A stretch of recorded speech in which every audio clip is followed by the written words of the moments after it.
புது ஸ்நேகமோ வேண்டும் என இது நாள் வரை தெரியவில்லை. கொடுப்பதற்கோ மனமுண்டன யாரென்றுமே சொல்லவில்லை. நேசவிலாசம் அறிந்ததோ நெஞ்சம், சிறகு முளைத்ததோ என்னவோ.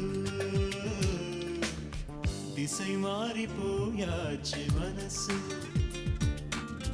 தனியாக தவிக்கின்ற வயசு. தென்றல் காற்றே உன்னிடம் கேட்டேன், என் மனம் எங்கே நீ சொல்.